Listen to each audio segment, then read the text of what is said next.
Welcome to LCD's European loan market video overview detailing leveraged finance trends and activity during October 2013. I'm Suchit Gupta, a member of S&P Capital IQ's Leveraged Commentary and Data team, a unit of McGraw-Hill Financial that is not affiliated with S&P Ratings. For the next few minutes, I'll walk you through a review of recent loan and high-yield bond market trends in Europe before winding up with themes to watch for in November and early December 2013. Before we start, please know you can follow LCD on Twitter, Facebook, and can join the over 11,000 contacts in LCD's Leveraged Loan group on LinkedIn, as well as leveragedloan.com and highyieldbond.com, free websites promoting the loan and high-yield bond asset classes. On it, you'll find recent market stats, news and analysis, high-yield and leveraged finance job postings, and online primers that explain key market terms. The links to our websites and to follow LCD's social channels are in the info section on our YouTube channel. You can also download the slides for this video at slideshare.net. The European leveraged finance primary and secondary markets had a moderate October. Loan issuance was 2.3 billion euros in October 2013, while high-yield bond issuance was 5.3 billion euros for the month. Secondary markets were up. Loan markets were up 33 bips to close at par 46, while high-yield markets were up 156 bips to finish at 105.19. According to JP Morgan High Yield Research, estimated inflows into European high yield funds for October are estimated to be a gigantic 1.32 billion euros, bringing the estimated year-to-date number to 4.87 billion euros. The S&P European Leveraged Loan Index, the LE, was up for October, with returns itself at 1.02%, slightly below the 1.35% seen in September 2013. This brings the year-to-date return to 7.78%. Just one CLO priced this month, Grosvenor Place, 2013, a 361 million euro vehicle from manager CQS. Default rates were markedly lower. Focusing on the secondary loan market, this chart details the average price of LCD's European Loan Flow Name Composite, a measure of the 12 largest, most liquid loans consisting of 10 issuers since 2002. Given the inflows into credit funds, using the inflows from JP Morgan High Yield Research as a proxy for loan funds, and the moderate new issue calendar, secondary loan prices closed the month up 33 bips to finish at par 46. This is the highest read since April 2013. This next chart details the average price of LCD's European High Yield Flow Name Composite, a measure of the 12 most liquid high yield issues since the beginning of the year 2010. The high yield market was up 156 bips in October to finish the month at 105.19. This is the highest read since May earlier this year. This chart details the monthly return of the LE, a broad measure of European loan market returns that LCD calculates.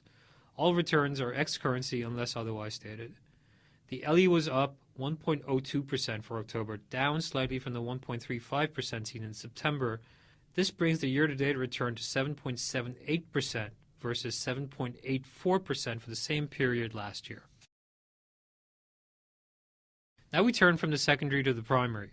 This graph details new issue volume for both leveraged loans and high-yield bonds.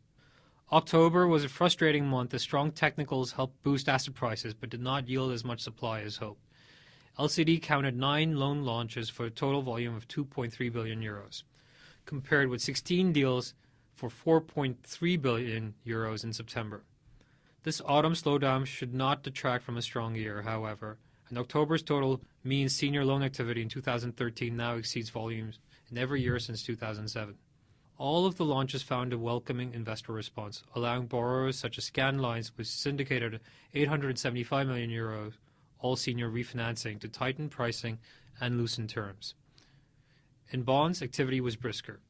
In October bought 22 new issues for a combined volume of 5.3 billion euros. This is some way off the 7.07 billion euros seen in September, was more than enough to keep 2013 the busiest on LCD's records, and helped overall bond volume reach a supply of roughly 60 billion euros till the end of October. Supply continues to lag demand, and borrowers appear determined to test the limits of investors' risk appetite with structures such as PIK toggles. This chart looks at PIK toggle issuance. PIK toggle note issuance has exploded this year, with year-to-date volume at 3.1 billion euros, which is greater than the 2.7 billion euros issued in 2006 to 2012 combined, according to LCD. The 2006-2012 volume includes both PIK toggle notes and regular PIK transactions, whereas this year has seen only PIK toggle notes.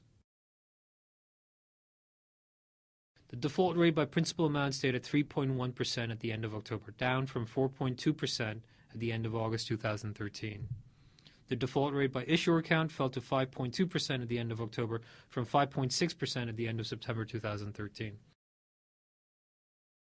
Themes to watch for going forward. The forward calendar for new M&A transactions is still anemic. However, investors are flush with cash from a high level of repayments, 11.1 billion euros just for the third quarter.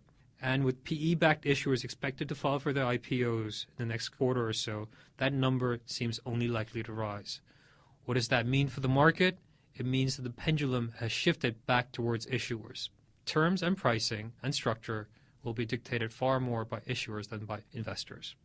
A slew of CLOs are expected to price before the end of the year, including from managers Alcentra, Avoca/KKR, CVC, GSO, NIBC, Primerica, and PrimeBridge.